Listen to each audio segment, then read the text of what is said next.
Welcome back to the Always Reading Book Club. It is your girl Kiki Reader, and we're going to do a standalone. It is a part of a series. So, this series is called the Never a Bride series. It's by Libby Waterford, and we're going to dive into Can't Fight This Feeling. We start the book off in Kate's email inbox. She's gotten this email from her friend Nicole that is to her, Rosie, Lanny, and Ophelia. So Nicole's the bride to be, and the three friends, no, four friends are the bridesmaids. So she's emailing them about their final fitting. She wants to make sure that they're going to be able to make it, as well as trying to check and see if they will need a possible escort for the night. No pressure, she says. But if they need one, it would be great for the aesthetics. So she's trying to make everything kind of coupled up. So then there's a side text message that's going on between Rosie, Ophelia, and Lainey. And they're just going back and forth, kind of saying like how they don't say bridezilla, but it kind of comes across as if she's kind of been a bridezilla. She wants everything to be perfect. So Kate's like, can I drive with you all or whatever? Talking to Rosie. Rosie's like, sure, no problem. They don't seem that enthusiastic. I think maybe they've been dealing with a lot from Nicole. So there's not this uber excitement about it because I think Nicole's been driving them a little crazy. I don't know. I'm wondering if the friendship with Nicole, are they close to Nicole? Or like, I don't know. We got to try and figure this out. Kate is a podcast producer. She owns her own company. She built it from the ground up. She works really hard. She gets a call from Nicole, who's having a meltdown because her godmother said something that has nothing to do with her, but because she micromanages, wants the wedding to be perfect, it has now become this massive thing. So she's marrying this guy named Ricky, and she unfortunately likes to insert herself in every aspect of the wedding. So she's driving her own self crazy. So she's already tried to call Lainey and Rosie. They won't pick up. Ophelia won't pick up. So Kate unfortunately didn't look at her phone because she had her earbuds in and she just hit the button. And so now she's stuck with her. So she's trying to calm her down, basically lets her know it's going to be a great day. It's going to be a wonderful wedding. Some things might go wrong. It's not going to change the fact that it's going to be a wonderful, beautiful day. She tells her, go get a massage, ease your mind. She listens to Kate, and that's great. So Kate's getting ready for a podcast now. And there's a guy who owns a brewery who's going to be on. His name's Mike. He seems really nervous. And she just kind of tells him, listen, think of it as a conversation. Like you're talking to someone about your brewery, the different brewers. Like, just think of it that way. He's like, well, what if I'm boring? She's like, well, that's where the hosts come in. They'll help you. So she goes ahead and she kind of notices the guy checking her out. And she's been feeling funky lately. She thought she had the flu at one point, but then she got better. But now she's back to feeling bad again. So something's going on with her. I have an idea of what it might be. So we get a little bit more backdrop on her, and we find out that 3 years ago, she was engaged to be married to someone named Ben. Ben was killed in an accident. He was riding his bike, and he got killed. And so she had to cancel plans and plan a funeral in the same week. So it's pretty rough. It's been pretty rough for her. And she hasn't been really out there since. She says she did get her groove back one time, but that's been it. She's noticing the Mike guy at the same time when they're done with the podcast, and he kind of asks her to come out with them. She declines because she still doesn't know if she's really ready. So Lainey texts her about Nicole, and she's like, how do you do that? Like, how do you get her to calm down? And they have a little back and forth. And then she tells Lainey about the possibility with this Mike guy. And the fact that she kind of almost was willing to say yes, Lainey is just like, that's a, pretty much that's a good thing. But then she's like, but wait a minute. I thought we were a part of the Never a Bride pack, that we're going to remain a bridesmaid. We're never going to get married. So she came up with the name, our girl Kate did. She's not changing it.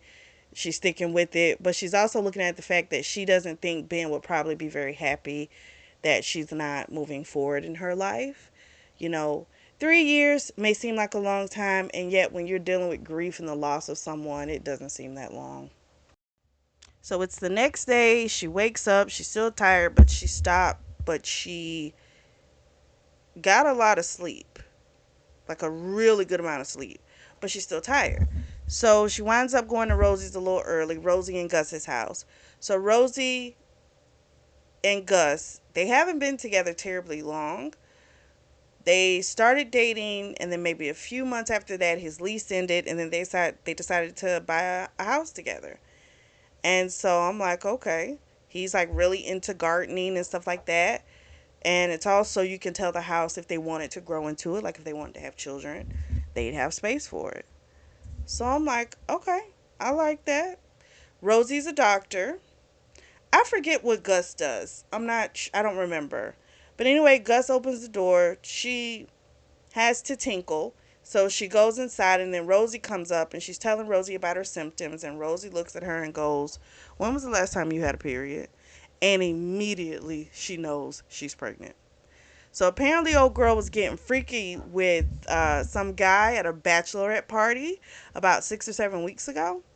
And she went home with this dark haired man, and they have Gus go and get the pregnancy test.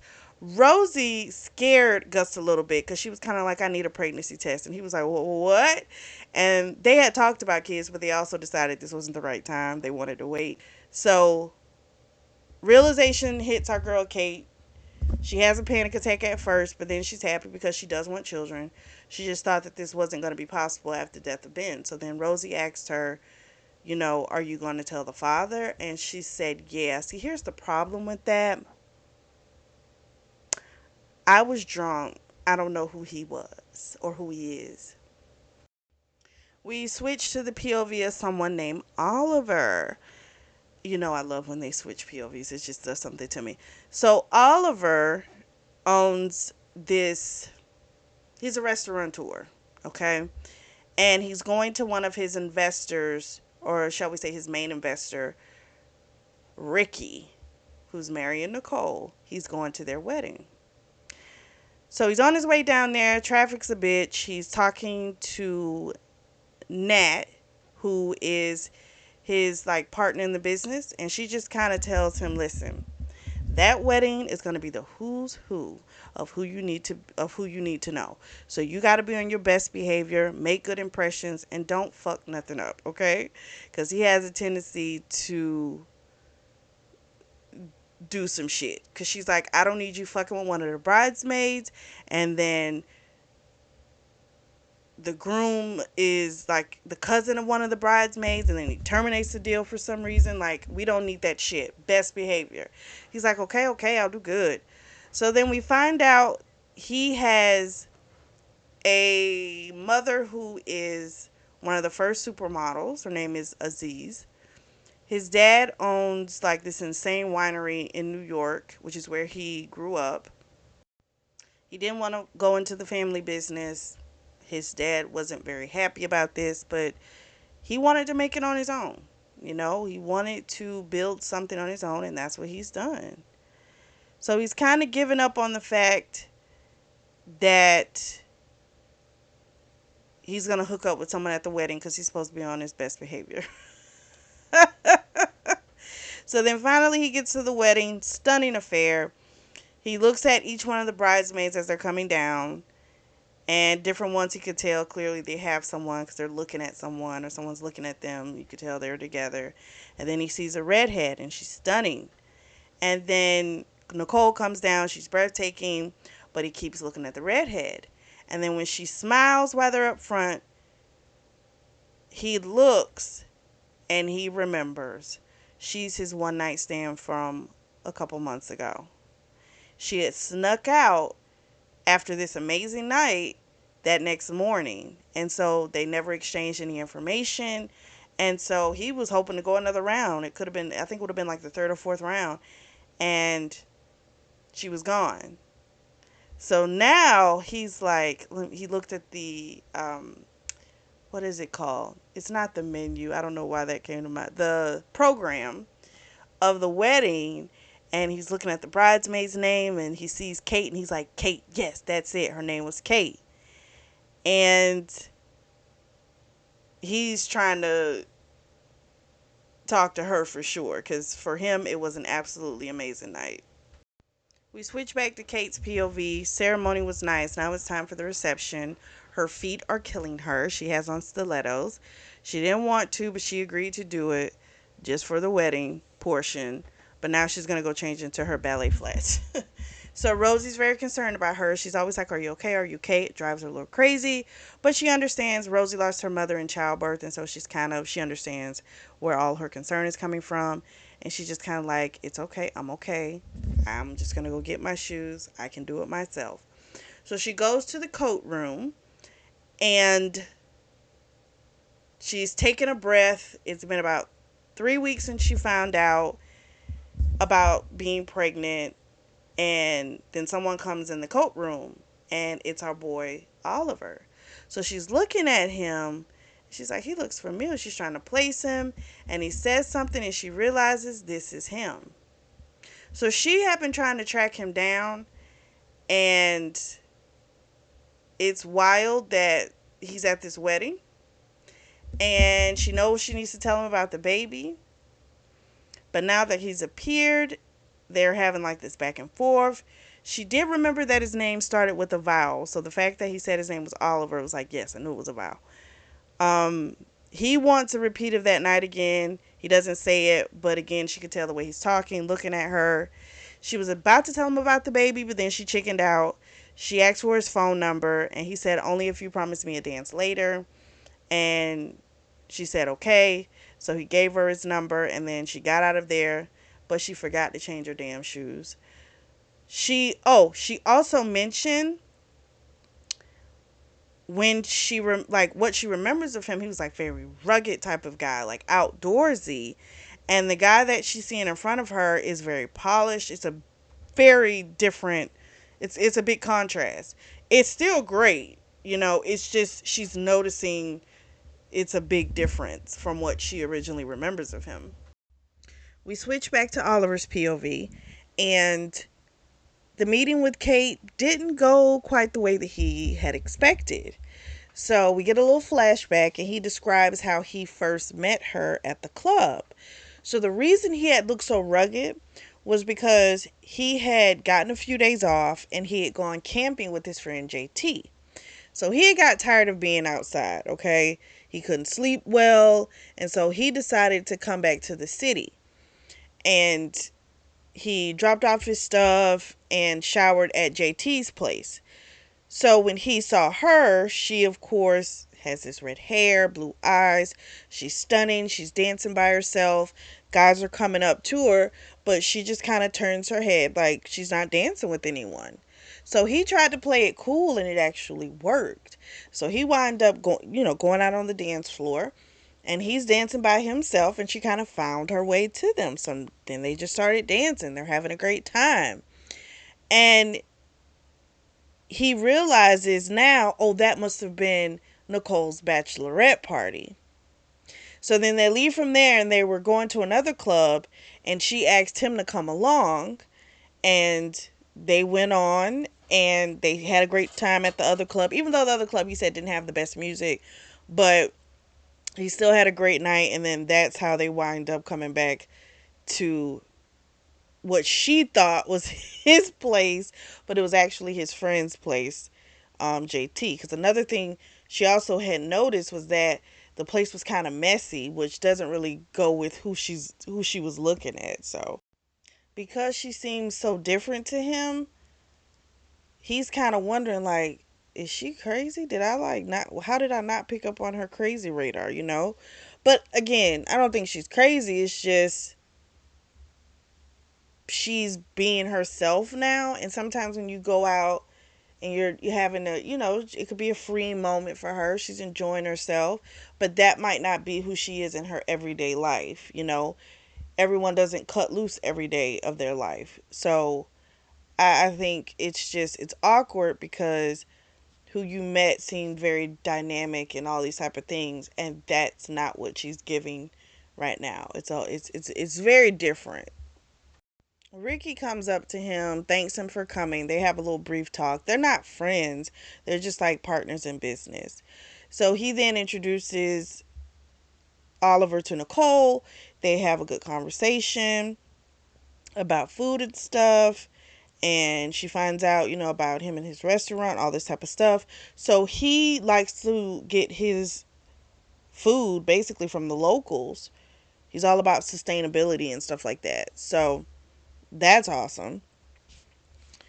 She asked him if he's there by himself. He said yes. She introduces him to a bunch of people, women. They're all in their like 20s. One's a photographer who he already follows on Instagram. Another one is a woman named River. She owns a bar in the same sector they call Funky Town, I think. And they have a good conversation, and they're going to do like a crossover, like an event later on in the summer. And he's already booked that photographer to take some really great shots. So that's good. So Nat's going to be happy with him because he did do some type of networking. So that is good. He also, what happens after that? He talked to River, and he found out Nicole went to school with River in high school, and how everyone thought she was like this princess. But then when she met her, she realized she wasn't like that. Nicole is all about inclusion, wanting everybody involved and making sure everyone has what they need, all that type of stuff. And it kind of makes him start to think about the fact that, he has this restaurant, and this is like a chain he's kind of doing because this is his third one. And it's not really for everyone, like people can't necessarily afford maybe the experience that he's giving. And it kind of makes him think about he might need to maybe look at maybe trying to change that a little bit. So he looks at Kate, and he feels this string between them. It's like some type of invisible string. It's connecting them. And so he's sitting there thinking, you know, he's 35 years old. He doesn't think that one person could be for him, okay? His brother's married, his parents are still married, but he just doesn't think necessarily long term is his cup of tea, is how he's looking at it. We switch back to Kate. They're serving dinner, multiple courses, because our girl Nicole had to go over and beyond. She's not that hungry because she's nervous about the fact that she's got to tell this guy. So she's not eating that much food. Rosie notices. Rosie's like, "Are you okay? Are you okay?" It makes Kate snap. Kate's like, "I'm fine." So then Rosie's like, "I'm sorry." She's like, "No, it's not you. I'm sorry. I'm fine. It's okay." Well, she's decided, you know what? I need to go tell him. So she's already taken off her shoes because she couldn't do the stilettos any longer. Just her feet weren't going to do it. So she walks across the grass to go talk to him. He doesn't notice her at first. And then when he does look at her, she chickens out. What she says to him is, "You ready for that dance?" He, of course, says yes. They go out on the dance floor, and we find out that she knows the professional dances. So her grandfather liked to do, the waltz and things like that, and he taught her those type of dances. So while they're on the dance floor, they like morph into each other, and they just kind of start doing the waltz, and the band switches up the tempo so that it'll work with what they're doing, which I thought was really sweet. And then she's getting really caught up in the dance, and she's like, "I can't do that." She tells him, "We gotta talk." So Kate leads him by the pool. She's about to tell him, But then they start having this conversation, kind of getting to know one another, right? Because they don't know anything about one another. So she asks him what he does. He says he's a restaurateur. That makes her think, oh my gosh, she's probably fronting money for the mob, or it's just a waste pit. Like that's how her mind's working. And he asked her if she was like an actress or something, um, because she majored in theater at UCLA, which is where she met Nicole, but she's no longer doing that. She's a podcast producer. So they're finding out these little things about each other. And then finally she works up the nerve and blurts out she's pregnant. And he's like, okay. And then he finally puts two and two together when she says, you were the only person that I've been with in a long time. There's been no one else. So, of course, she tells him, we can take a test when it's time, all this type of stuff. He's in a state of shock. He winds up asking her, like, how she was feeling. Because he says, I remember when my sister-in-law was pregnant, she felt really bad. That was nice to her ears that he even asked that question. And she tells him off the bat, I don't need anything from you. I don't need child support. She tells him, I can take care of the care of the child, myself. He's just kind of like, wait a minute, you know, can you just maybe give me enough time to digest what you just said before you tell me to sign over my parental rights. Because she was talking about, I could get a lawyer so you can, if you don't want any responsibility as far as if you know, don't want to deal with the child, you don't have to. But she just wrote him off before she even gave him a chance. And then she's like, oh, I'm sorry. But in her mind, she just had anticipated that this would be something that he wanted. And so in her mind, she's already made it up that it's something she's going to be doing on her own. And this is just a little bump we got to go through. But that's just how her mind works. She tells him, because while they were talking, she had said, you clearly are a player, so this wouldn't fit into your lifestyle. So he again is just like, okay, you got to back up a little bit, because you're making a whole lot of assumptions. And I'm just like, she's like, you got to remember, she's found out she's pregnant. She's had at least 3 weeks to deal with this. He's got seconds, right? And she's expecting him to just say, I don't want it. Where's the paper to sign? And he's trying to digest what she's just said, which is it's a lot to take in, okay? Someone you had a one night stand with, and then they tell you, I'm pregnant, it's like, what? She asked for his phone number, so that way, if she needs anything, she can, as far as like to let him know about something, like she can call him and tell him. Also, she's like, you know what, if he didn't give her the right number, she can always get his correct number from Ricky, since she now knows that they know each other.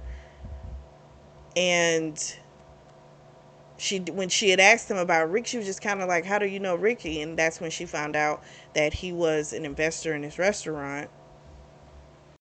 She had to leave because they're doing toast, and she's, part of the wedding party, so she's got to go back. So she that's when she asked him for his number, and she hauls tail out of there. We switch to Oliver's POV. He, of course, is a little confused because what is coursing through him is not fear. What's coursing through him is this like caveman type of vibe. Like he wants the baby and he wants Kate. And he's just kind of like, where the hell did that come from? And that's freaking him out. Because he would have thought it would have been like, no, I don't want a baby. I don't want a relationship. But no, what's coming up is I want this baby and I want to be with Kate. And so he winds up calling his dad, who he hasn't talked to in a while, probably since his dad's birthday. They don't talk a lot because they normally wind up in having arguments. They're very much alike. And a big thing of contention is, he didn't join the family business. His dad lives in New York, and his mom lives there, and I want to say his brother lives there too. Now his mom is one of the first supermodels. Her name is Aziz. So the dad, he runs a winery. He's French. And so the way we actually would say his name is Olivier, which I like, by the way. But when he's around everyone else, he's just Oliver. But his dad only calls him Olivier. He doesn't tell his dad exactly what's going on, but he winds up telling him, like, there's this woman that I want to convince I'm not just a playboy. And his dad is just kind of like, well, with Mercer men, we normally are players until we find the right woman. So before they get off the phone, he did tell his dad, he's like, I'm sorry. We don't know what the previous argument was about, but clearly they've been having some back and forth. His dad lets him know it was nice for him to call, and he tells his dad it was nice for you to pick up. Because we know that he talks to his mom like every week. So he's close to his mom, talks to his brother pretty frequently as well. His brother's name is Mark. He's got a set of twins. So the mom's always gushing about the twins. So this is going to be pretty interesting. So he heads back inside. And at first he was like he was going to get a stiff drink. But he was like, no, I don't want alcohol on my breath. I want to talk to her sober. Like, I want her to know, like, I'm serious about this. Not under any type of influence. Kate's listening to all of the toasts. It's so many of them. She's exhausted. She's happy for her friend. But at the same time, this is a lot of stuff. It's a lot of stuff for her to process. This has been difficult because her and Ben were supposed to get married. And she's thinking she should have been pregnant with Ben's child right now. But unfortunately, Ben was 27 when he died. And he was one of those people that were really about, climate change, saving the earth. That's what we'll call him. He was a saving the earth type of guy.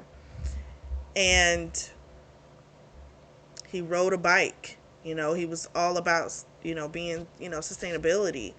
And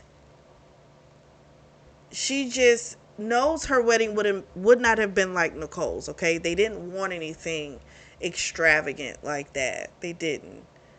But it's like she got cheated out of something that was set to happen, and that's been kind of difficult to accept. It's been 3 years, but it's been difficult, and that's completely understandable. Our boy Oliver pops up, and he asks her if she wanted some cake. She says yes. He goes to get it. He brings it back along with some decaf because, she can't drink regular coffee. That made her smile again because he actually brought her something that she could drink. So she says to him, the night is young. What do you want to know? And he says everything. And the intensity with which he looks at her, that's what worries her. So they're going back and forth, and she says, let's play a game. No, he says, let's play a game. Truth or dare or never have I ever. She's like, well, I can't drink, so we can't do that one. He's like, all right, so we'll do truth or dare, but you can only choose one dare. Everything else has to be truth. And so she agrees, and they walk away from everyone because, people are walking by. They're not trying to have everybody listen to this conversation. So as they're getting ready to walk away, Rosie pops up. And she's like, who is this? And she's being very protective, territorial of Kate. And so Kate introduces him to Rosie, but Rosie's still like, how do you know Kate? Just being a little too much, okay? Just too much. So Kate says, let me talk to you for a minute. So she pulls Rosie to the side. They talk. And as she's walking away from Rosie, she says, I'll talk to you later. Her and Oliver walk away and they start their game. So she asked him if he was financially sound. He said yes. He says he has debts, but they're like attached to the restaurant. Doesn't involve his personal finances. He says he doesn't owe anything to the IRS. He pays his taxes, X, Y, and Z. He owns his home in Silver Lake. She lives in Las Feliz. She's like, okay. And then he kind of asked her, if you don't do this too often, like, how long has it been since you hooked up with someone? And she says, well, I might as well go ahead and tell you. She tells him about Ben, how he died a couple months before they were supposed to get married. And all he could say was shit, because he didn't expect that. He thought she was going to say, like, she had some type of STD. Like, he didn't know what to expect. And for that to be the answer, it was just like, oh my gosh. And he just had no clue that it was going to be something that's earth shattering. It really is. And then it makes sense as to why she kind of shut down, because look at what she's experienced. So he's telling her, like, I know, I'm telling you now, I don't want to just be a check, you know. That's We find out that once Ben died, what happened before Ben died was she had gotten cast in a sitcom role, and when he died, she just quit acting altogether. She lived off of her savings, and then her friend asked her to produce a podcast, and boom, she's really good at it, and that's what she's been doing ever since. So financially, she doesn't need him, but like he told her, I want to be in the child's life. He doesn't view it as something that he wants to walk away from. And he's talking to her, and in his mind, he's thinking, again, what he really wants is Kate. He likes her personality. He likes how strong she is. He wants to convince her that he's not just a playboy. So he's trying to change your thought process. And he can't just say that yet because, again, this is all new. But she was wondering, and she asked him, like, why aren't you freaking out? He said, honestly, maybe it's just a delayed reaction. I don't know right now. But just know that I take care of my responsibilities. And I'm not going to all of a sudden not do that because something might appear hard. Like, I'm not going to do that. And he just winds up, I think she winds up walking away after he says that. But, I think it could be, he might have a little mini freak out later, but he hasn't really had time to process it. Like, because she had a panic attack, but that panic attack lasted for a moment and then she was straight. You know what I mean? So everyone doesn't react the same way that you do, and you shouldn't expect that of anybody. So then we switched to Kate's POV, and what made her pull away was the fact that he was holding her hand. The shit got too intimate. So Rosie finds her. Rosie's like, what's wrong? And so she tells her basically, like, he's being awesome. He's being an adult. He wants to be a part of the child's life. But what's freaking her out is that she thinks she likes him, and she has not liked someone in a time. And then she has the thought, what if I like him and he doesn't like me back? So Rosie brings out the whole thing about, with the never a bride thing. And she's like, I know that that's just a defense mechanism. You coming up with that name, wanting that group. It's just a defense mechanism because you don't want to get hurt again.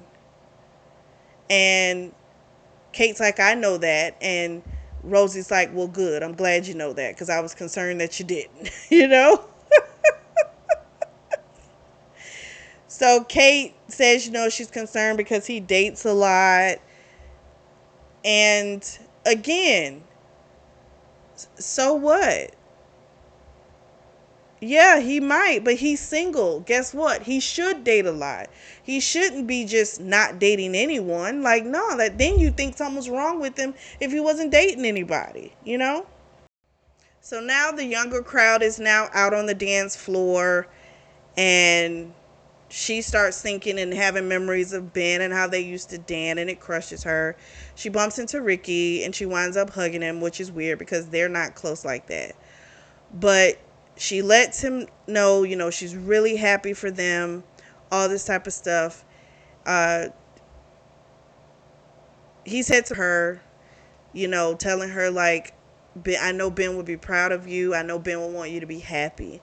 He understood this probably wasn't easy having to do this, but we really appreciate that you were able to push through and do it.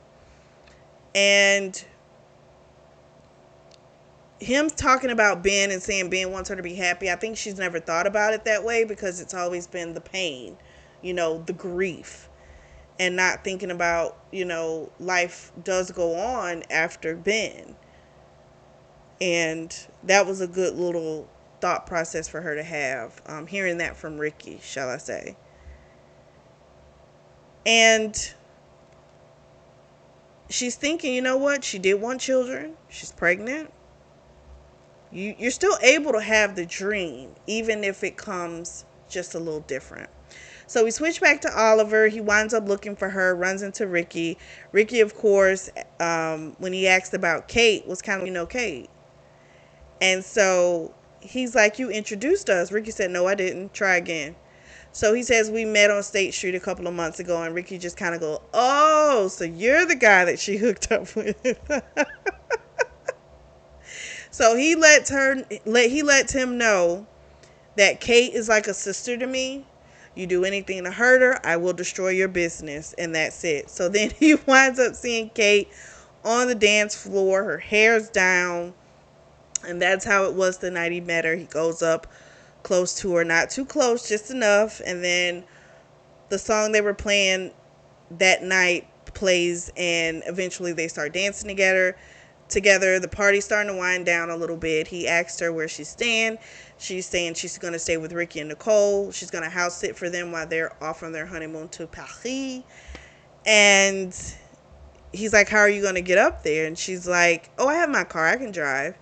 And he wanted to say he would take her, but he's like, no, he's playing the long game. So he's like, okay. And she's like, party's not over. So they keep on dancing. Kate needs help out of this couture gown, okay? So she's ready to change clothes. So she takes him to the coat room. She's got a backpack so she can put on some other clothes. And she needed his help. So it was something he had that was like this rip. It was a couture ripper shit. Maybe even bodice ripper, something like that, which he knew how to use because his mom was a supermodel. And he's like, don't judge. She's like, honestly, I'm impressed. So he steps out while she puts on her clothes. And then when she comes out in her more comfortable clothes, she feels even more exposed. So then we switch to Oliver's POV. She comes out of the bathroom. And I think it was the bathroom, not the coat room, I think, as I said earlier. So she's wearing, boyfriend jeans, tank top with the cardigan, very relaxed. And he's only ever seen her, like, really dressed up, the wedding party and then at the nightclub.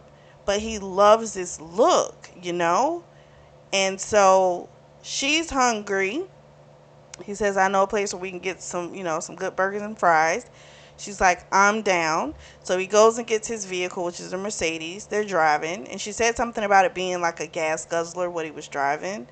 And he's like, well, I only bring it out for special occasions. I normally ride my motorcycle, his Ducati. And she kind of goes, are you serious? And he's like, yeah. He's like, I'm responsible, like all this type of stuff. And she's like, yeah, you can be responsible, but it's the other people. You don't know what they're going to do. So then they wind up at the Biltmore Hotel. Come to find out, he was talking about room service. So he was just like, there's no other place open. And so he's like, I know that because I've done the market research on the area. Because they're in Santa Barbara. I don't think I mentioned that, by the way. They're in Santa Barbara.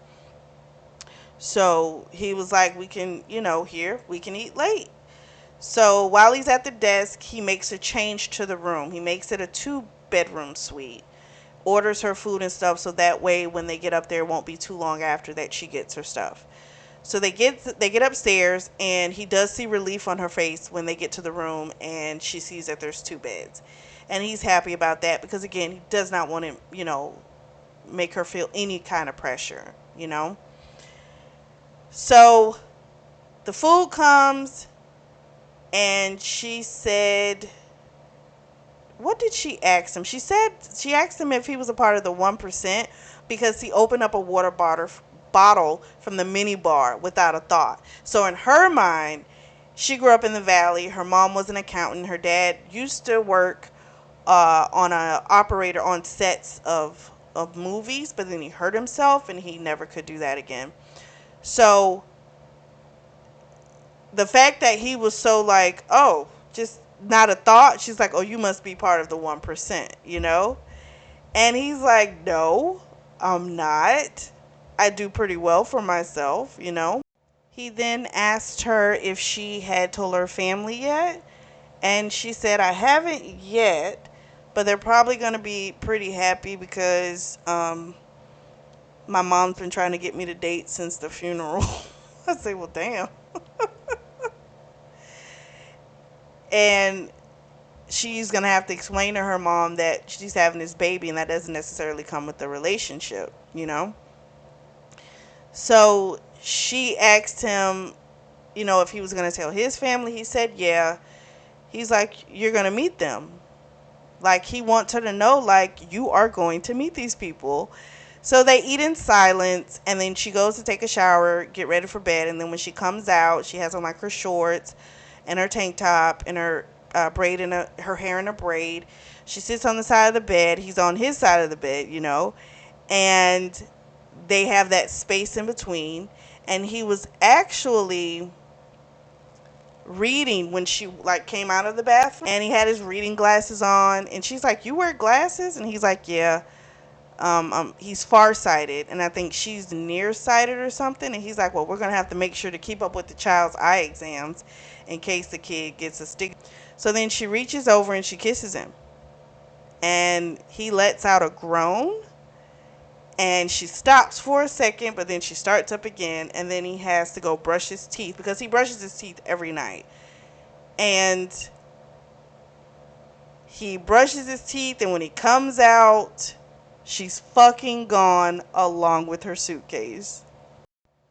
We switch to Kate's POV, and she's in the elevator, and she was like,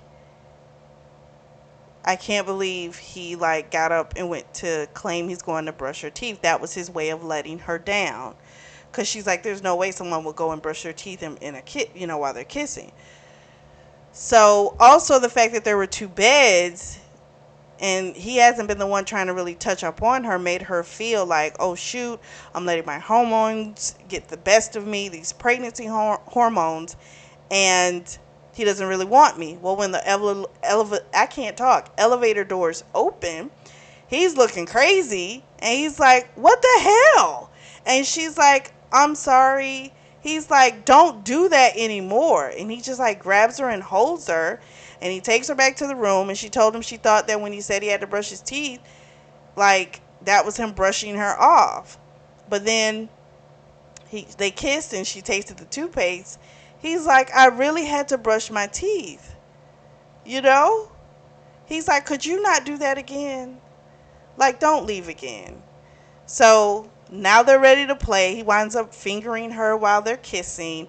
She comes, and then he goes to get a condom, and she's like, what's the point?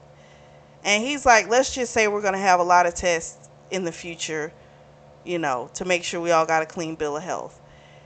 And so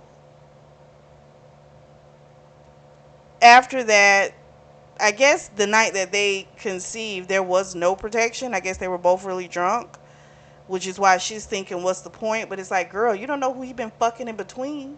Like, you don't want to catch nothing. You know what I mean? Like, come on. So they have this great fuck. He goes and puts on some pajama bottoms, comes back, gets in her bed, and it's almost sunrise by the time they fall asleep.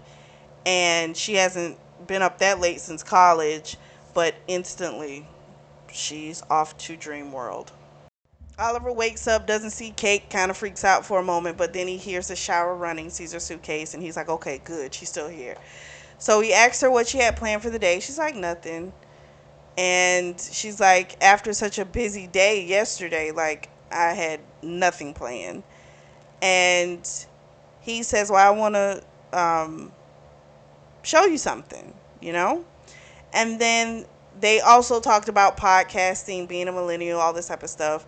She called him old because I think he's 35 and she's like 30, 31, 32-ish, around that area. And he was talking about how a friend of his had just done a podcast. His name was Michael Dowd. And she says, "You're friends with him?" And he's like, "Yeah." And there's a blush on her cheeks when she says Michael Dowd's name. That makes him jealous. He's like, what the fuck? You know, like, what is that coming from? And then he talks about River. And he's like, yeah, I met her at the wedding, X, Y, and Z. And this is going to be his third location. Because the name of his restaurant is called Mercy. And he has two locations within Los Angeles, and then this is going to be his third one. So this is going to be Mercy SB, Santa Barbara. So he wants to take her out to the restaurant. She's like, okay. She's open to it. So again, he just wants to spend time with her. You know, it feels this isn't the norm for him, but it's something he wants to do. This is what I always say: when somebody wants someone, they want them. And time does not matter. They want them. And they'll show you because they want you to know that they want them. You know? That's just the reality of it. So I'm like, he needs to just embrace it. You want the girl. It came on quickly. So, but this is what it is at this point. But in her mind, she's probably thinking, I think she's on that tip of, he might like a challenge. You know, some people just like challenges, and once they conquer it, they don't care anymore. But it's like, girl, he already done fucked you, you know, like, and still wants to hang around you. It's okay. We switch back to Kate. He takes her to the back alleyway of the restaurant. They go in. He's telling her about the place. It'll seat about 250 people. They're going to start off with just dinner, and then they'll work their way up to like lunches and stuff a few days a week. So then she's spiraling her head because she's like, this all seems great. Again, she's not supposed to like him. And she feels like if she falls for this guy and this doesn't work out, she will not survive that a second time. She's just not, it's not going to work. Well, he sees the look on her face and he's like, tell me what's wrong. You know? He's like, I can tell already you're freaking out. So tell me why. And because she at first was like, I'm fine. But he knows, no, you're not. You know? So she tells him that for the longest time, she wanted to just be fine. Okay? After Ben died, she was so depressed, so down. Just, it was awful.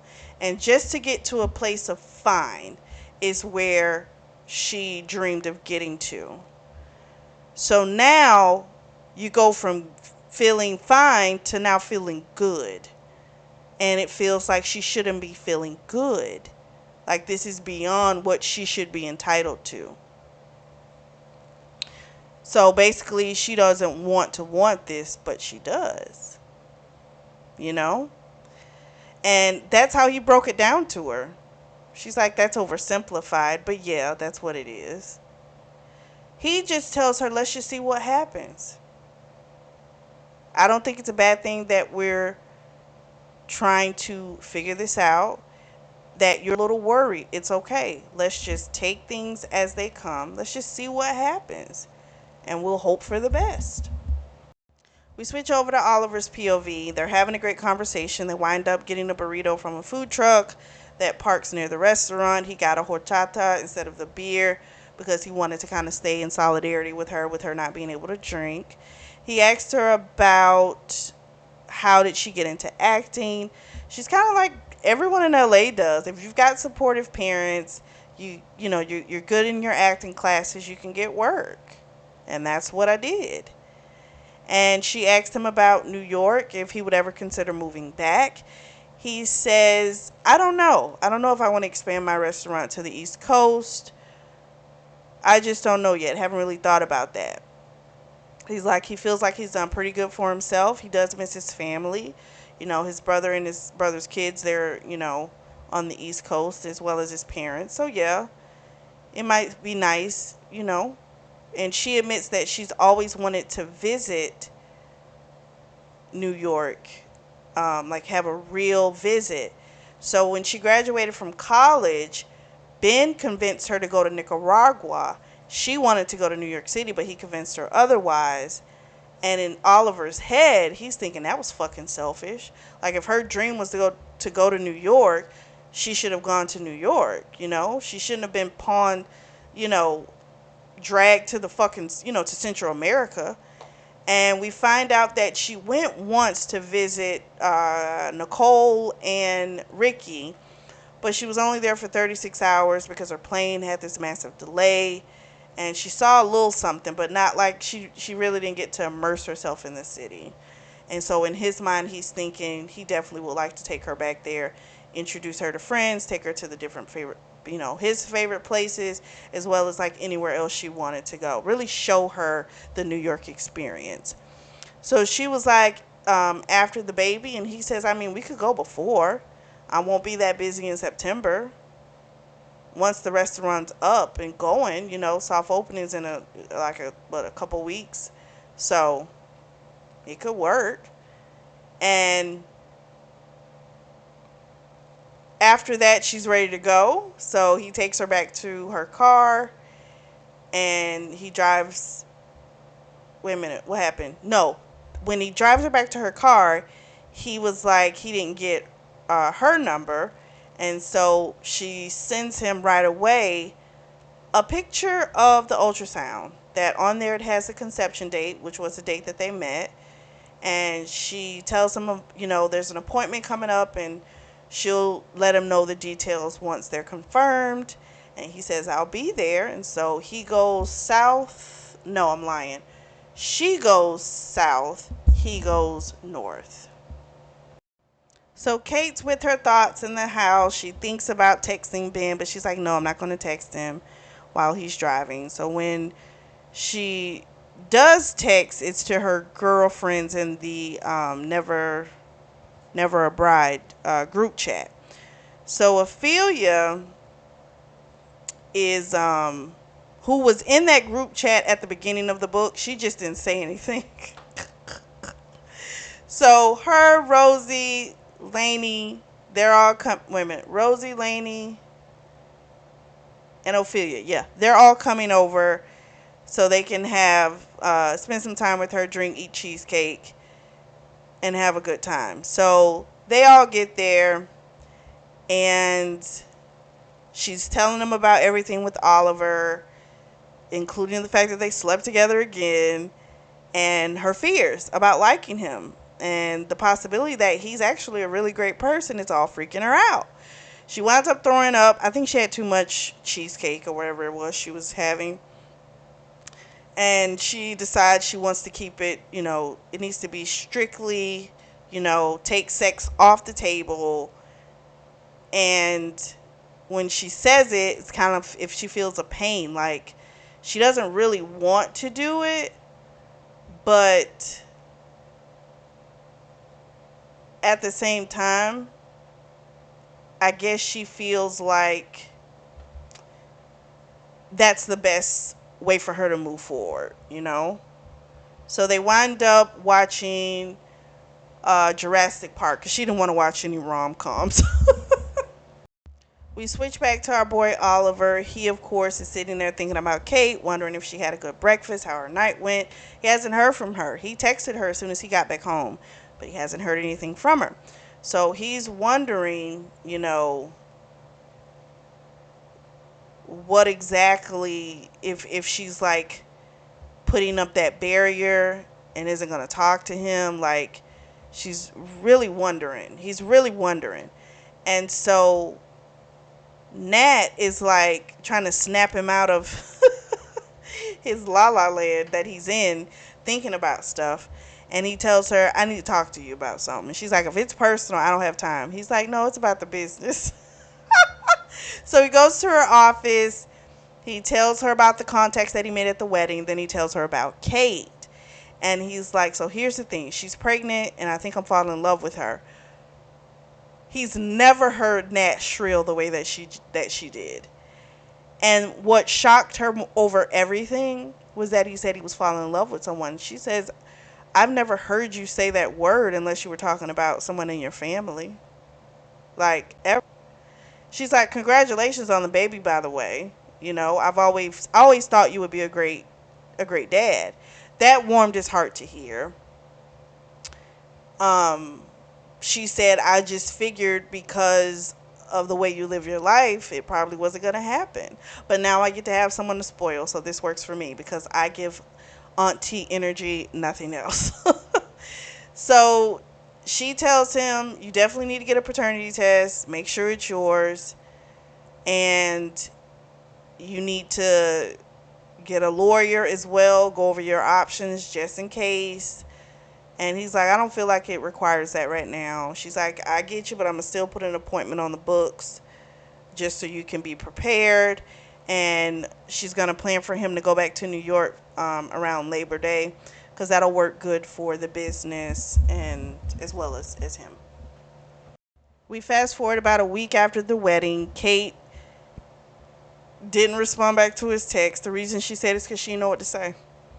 She's picked up the phone probably 6 times an hour, but she again does not know what to say to him. So when she made an appointment for her next OBGYN, she texts him that information. He replies back immediately and says it works perfect for him, X, Y, and Z. He asked her how she was. She says she's doing fine. It's very businesslike, which she says she doesn't want, but it's like, you say that, but then you're doing things to give off that energy. So you got to make up your fucking mind, mama. You got to figure it out. So nothing else they really say within those text exchanges. It's pretty much just about the appointment. That's pretty much it. But that's her fault because that's on her. I don't feel bad for her. She's freaking out too about the fact that he was saying how about a trip to New York with her.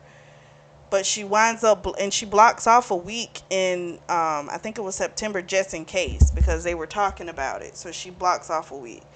But it's like, I'm not going to take him seriously. So again, you're not communicating. You have all these thoughts in your head of what it could be, and you're, basing your response to him on that. And it's so crazy. So she goes over to her parentals. Her sister's there, her sister's husband, and their kid Riley. And what did I say? So the sister got married around the time that Ben died. So it's very difficult for her to watch like her sister get married, have a baby. It was like her life was moving forward, whereas hers just stopped. So every few weeks they get together and they have dinner at their at the parentals. So her mom brings up about an assistant, and she said neighbor. He's like 22 now. He's an adult. They've known him since he was a kid. He's looking for work. He just graduated from college. And so she tells her mom, yeah, give me his information because I'm going to look into it. And then her sister just heard his name. I think it's Darsh, they call him. And was like, oh, he's fine. He's sexy. And she's like, but it's for a job. It's not for me to flirt with him. I'm not going out on a date with him because that's what her sister Kelly thought. And she says, well, damn, if that's the case, then you can't flirt with him. So she's boy crazy. Kelly always has been and clearly always will be. Even though she's married, she loves men. She tells her family what happened, that she's pregnant. But she says that it's a friend of hers named Oliver. They had a night, and that's that. Her sister, of course, wants pictures of the guy. And because at first she thought she went to a sperm donor. And then her child Riley goes, sperm donor, sperm donor. So she tells them what happened. She shows Kelly a picture of him, and Kelly's like, oh my God, he's dreamy, you know. And then she shows a picture of the mom, because the mom again was one of the first supermodels, and the dad's an entrepreneur and all that type of stuff. And when she said that the family lived in New York, mom looked worried. And she said, but he lives in Silver Lake. And the mom kind of looked okay. So then she was about to eat some sushi, and her sister's like, you can't eat that. You can't eat that when you're pregnant. Well, sushi is her favorite thing. So poor girl. So she gets up, goes in the kitchen. Her mom comes in there with her. They have a little heart to heart. And her mom lets her know, like, don't use this baby as an excuse to close yourself off. You have enough love in you for another person outside of just you and this child. Be open to it. She doesn't want to promise her mom that she'll be open to it. Her mom starts to cry because her mom's like, you will never, well, now you'll understand what it is to want to take someone's pain from them, and you can't do it, you know? So she had only thought about the happy stuff dealing with the baby and not the heartache, right? This is another person that you're going to love. This is another person that you can lose. So now she really seems to be determined to just do this on her own. Seems safer. We switch to Oliver's POV. He has to go down to Santa Barbara to check on the restaurant. He's sitting there thinking about texting Kate, but he's like, nope, she'd just be pissed off if he did it while he was driving. And then once he got down to the Santa Barbara location, there was a crisis with the meat vendor, so he had to handle that, and the call went out the window. So then it's the day of the appointment. He meets her there. They both came early. They go in together. They see a couple there with a newborn. He's asking questions. Couple people, of course, are just kind of looking. And as he's talking to the guy, he realizes, like, he needs to learn. He needs to really be doing some research. He should have bought books or something to be more prepared, because this is going to be a lot, you know. And then as he's talking to Kate, she says how, you know, when he wanted to know how often the visits were, she says like once a month at first, and then as we get closer, it'll be once a week. And they call them back into the room, and she wants to do like a break the ice game with I Spy. So she does the I Spy with my little eyes. That helps, that banter helps with the awkwardness with them. And then the doctor comes in, and we find out she's 14 weeks. They're going to take a blood sample from both of them so they can do the blood test to find out both paternity as well as the sex. And they both want to know what the sex of the child is. So that's good. We switch back to Kate. She leaves out of the appointment, and he asked her for, what did he ask her for? If she wanted to get some lunch. She said she had to get back to work. He said, well, then another time. And she said, okay. And he's like, I'm going to hold you to it. So then a couple days later, he texts her on Friday. He's like, how about lunch? She says, finally she says yes. And he picks the place, 12:30 they're supposed to meet. So she gets there. It's hard for her to find a parking space. She's walking up. She sees a shiny motorcycle. And then she sees him taking off his helmet. Then she sees a woman come up to him, and they're talking. They embrace, and she's kind of looking like, who is this, you know? And she's like, I knew he was a player. It's not like he wasn't honest about that. So now in her head, this is just a business meeting, nothing more, because she feels some type of way. Because the way the woman, I think her name was Ruby, the way she was with him, she very much could tell, oh, they've slept together. And she didn't care how long ago it was. It was enough to make her go, we will keep this uncomplicated. So they're outside eating. It's hot outside, but she wanted to be outside. But I think that's because she saw the Ruby girl on the inside, in my opinion. But anyway, Oliver, we find out he did used to fuck with her on and off for like a year. And he could tell by the way Ruby was that if he wanted to start back up with her, he could, but he doesn't want to. He wants Kate. That's it. So while they're eating, he sees the wall go up, right? And he just puts it all out. He tells her he wants to be with her. He doesn't like how she's shutting down on him, and he wants to experience this together. And he feels like it could be good. They could be good together. And she shuts him down. She tells him she can't give him that. She tells him his life isn't conducive to a child. He's working days and nights. He rides a motorcycle. But it's like, stop the bullshit. He's got a vehicle. He's got a Mercedes. He's got a vehicle. Stop the stupid shit. But here's the truth. She will use any excuse to keep him at bay. But what irks me about her is she gets pissy about the fact that she didn't know where she stood. Now you know. He's telling you flat out, I want to be with you. So you're liking him, he's liking you, and now you're finding another reason, because I get it. You don't want to feel pain again, right? I get that. But it's still fucking annoying.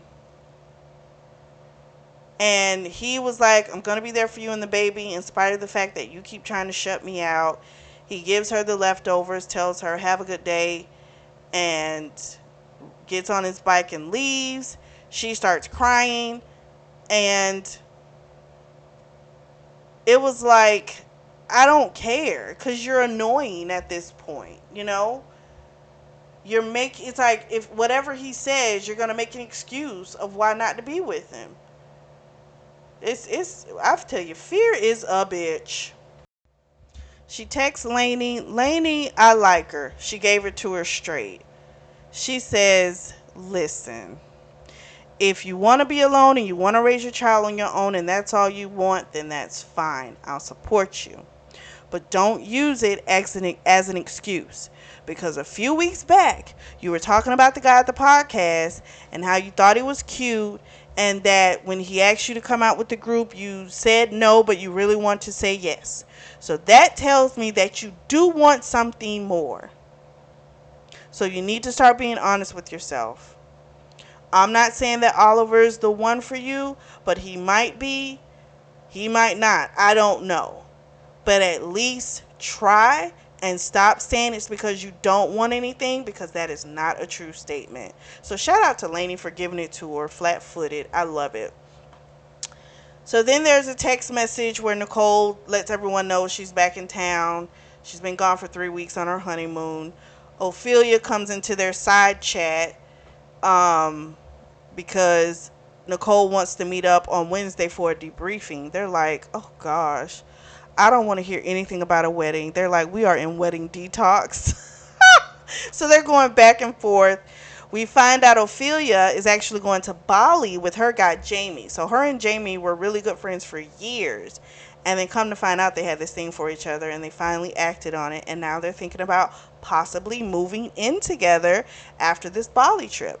So Kate is just kind of saying how, to Ophelia, she wished she could take her own advice, because she had told Ophelia, you should go for it, blah, blah, blah, blah, blah.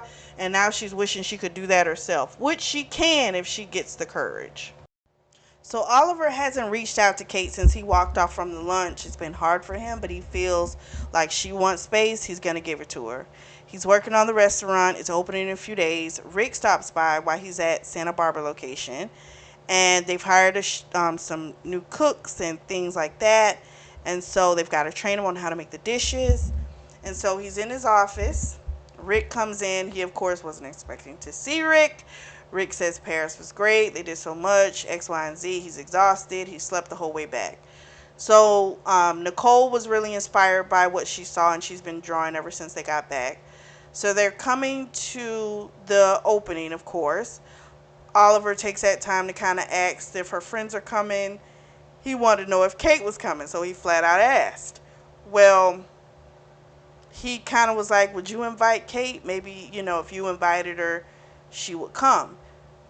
And Ricky's like, no, I'm not doing that, because you're being manipulative. Like, you're trying to manipulate her into saying yes. Like, nah, we're not doing that. Help her in another way. Help her with something she, that she might need. So she likes food. And he's like, do you know if she likes Middle Eastern? So Ricky sends a text to Nicole. Nicole comes back and says she likes hummus and everything adjacent to it. So he puts in an order to this falafel place. And he knows she's not going to turn down food. So that makes him happy. And then at least he knows at least one meal a day she's going to get. That's a really good meal. But Ricky told him, if I didn't think you were a good guy, I wouldn't be helping you. So he's like, can you get me something to eat now? Like, is there something to eat around here? I like Ricky. We switch back to Kate. She gets a message from a number she doesn't know confirming a delivery address. And she's like, what? Then she sees a text from, who was it? No, she got a call from Kate. Not Kate, I'm sorry. Nicole. Because Nicole, of course, had drilled Ricky, like, why do you want to know what she wants to eat? So now, old girl Nicole wants the deets about Oliver, because she's like, I just met him at the wedding. And she's like, that's the father of my kid, but I gotta go. I'll talk to you later. So she gets the food. Um, he's giving her something that she needs, even though she's been pushing him away like a fucking jerk. And so she was about to text her group of friends, but then she's like, no, I've irritated them enough with this shit. She calls Ricky. Now, this is probably the first time that she's talked to Ricky on the phone, and she's known him for over 10 years. Um, so he tells her, you need to give yourself permission to try. It's not about if Ben would be okay with it or if everyone else would be okay with it. Fuck everybody else. It is about what you want. It's about what makes you feel good, what makes you happy. And we find out that Ricky knew that Nicole was the one for him when he saw her freshman year talking to a redhead, which happened to be Kate. And they didn't start dating until like their junior year. He said, we didn't do everything the way everyone thought we should. We did the way we wanted to do it. And you got to do what works for you. And so he tells her he's a good guy. He treats his employees well. He's got profit sharing for them. He's about sustainability and stuff. He uses the local businesses and things like that and all these things that he does. And he asked her if she was going to come to the grand opening, and she's like, she will be there with bells on. So Kate's been messaging with our boy Oliver, like every time, every food, like especially he's sending her stuff every day. She'll give him a podcast about it. And by the end of the day, she's giving him different podcast ideas to listen to. Nice banter. Kate takes an interview with Darsh and brought him on a trial basis. He's doing great. She finally canceled the green juice subscription. It started after Ben died, and she just hadn't had the heart to cancel it. And so then she gets a call from her OBGYN, and we find out, of course, Oliver's the father, and they're having a boy. So she's excited. She calls her mom. Her mom talks to her, and she tells her mom the real story of what happened with Oliver, that it was just a hookup. The mom's happy because the mom just didn't want her to cut herself off to the possibility of love. And that made the mom happy. Just that in itself, it made her happy. So her mom wants to do a baby shower, but she does not want to do it with Nicole because Nicole is team too much. So the mom's going to throw one for the family, and then Nicole will throw the one for the friends. I'm like, I don't blame it, because that Nicole is just, oh. So then we switch to Oliver. It's opening day. He's freaking out. Nat tells him, go outside to the fruit truck, get you some tamales, calm yourself down, because he hadn't really ate anything all day. He had been eating donuts. So he goes outside, comes back in. He's ready. House is packed. It's going great. His parents come. They shock the shit out of him. He hasn't seen his dad in a couple of years, and his dad was a little stiff, which was kind of shocking to me because I felt like the conversation they had on the phone went pretty good. But anyway, um, he leaves from them, and Kate walks in. We switch back to Oliver. He, of course, tells her, I love you. You know, he doesn't make her wait because she finally told him how she felt. And he was just honest with her. And he was like, fuck that. So they kiss. He's ready to fuck. She's like, your parents are out there. It's your opening. He takes her to go meet his parents. They just say that they're together and they're having a baby. The parents are shocked for about 20 seconds, but they're happy because they love being grandparents and they're happy they're going to have another one. He takes Kate back to her table with her friends. Ricky, of course, asks Kate, is everything okay? She says yes, and so he shakes Oliver's hand and says, welcome to the family. Nicole's happy. They're all happy. So, end of the night, Nat finally leaves. But before she leaves, she does say to Kate, thank you for restoring basically like her confidence in mankind because she really thought he was a lost cause. She never thought he was going to find somebody he wanted to be with. So she leaves, and then Oliver asks Kate um, where she's staying, and she says the Biltmore. So I'm thinking she done got a room there. Oh no, she's like, oh, I figured you had a place there and I was just gonna stay with you. And he says great, because there's only one bed. So they go up. They don't fuck. They brush their teeth, they take a shower, that type of stuff separately. And then they go to sleep. They're tired, like it's been a long time, a long day. But he set the alarm so that in the morning they could have time to fool around before they go have brunch with his parents. So then they wake up the next morning. He gives her a massage in the shower. And he's like, I'm going to set you up for a session in Korean Town, to get you a good massage. They have a nice hard fuck in the shower. And then she's like, oh, shoot, we got to get ready. We're going to be late. And he's like, we're giving them a grandchild. We can milk it. And he's like, I'm going to milk that for as long as I can. And she just kind of looks at him and shakes her head. She's so happy because it's like he's her partner, her lover, the father of her child. And she's in love with him. And it's beautiful. And she doesn't have that panic voice in her head telling her she can't have this, which is nice. I was happy for her. We fast forward to New Year's. They're throwing a shindig at his flagship restaurant. I think it's in LA. His parents have flown in. His brother, her mom and dad and sister, they're all there. They've come up with their friends. And then Oliver gets up and he's like, thanks everyone for coming. Expresses how much he loves Kate. And then his cousin Michael, who's from New York and is an ordained minister, gets up, and we find out this is a surprise wedding. So the only people they told were their parents, no one else. They didn't want any type of wedding planning. She'd done enough with Nicole, and she didn't want all of that. They wanted to get married.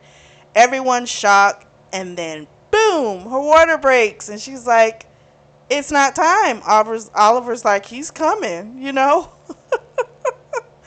He's going to come when he wants to. So she starts getting contractions. They get her to the hospital. She has the baby boy.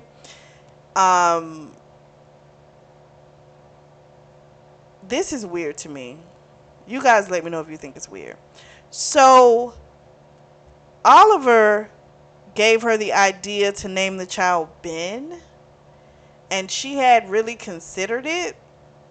I think it's weird. No, I don't like that. But when she looked at the child, she's like, nah, he's a maverick. He's going to forge his own path. And so it's not Irish, it's not French, it's a Californian name. So that's going to be their kid's name. She's just so thankful that she opened herself up because now her life is so much better than she ever imagined it could be. And that's how it ends. So what did you all think? I really liked it. I thought it was a sweet read. She got on my nerves a little bit, with the bullshit. She got on my nerves. But she redeemed herself in the end. She was honest with herself. And I like that the advice came from that really pushed her over to like make the decision came from Ricky, somebody she didn't even have this great relationship with. Not that they were enemies or anything like that. It's just that her friendship was with Nicole, you know? So I thought that was really sweet. Let me know what you guys think. Drop down in the comment section. I'm going to put up a separate post on the community board so we can start putting up, you guys can give your different suggestions for books, because a lot of times with the comments, sometimes it only lets me go back so far and then I can't see if you guys have sent something. So I'm going to put up a second, an additional, a community board that's just going to be for suggestions. Again, still let me know what you think. Drop down in the comment section and let me know. If you are in the market for a beautiful notebook or journal, I do have those links available, and they're going to be available down below in the description section. Make sure you like, subscribe, and share. And as always, I truly do thank you all for your support, and thank you for tuning in to the Always Reading Book Club.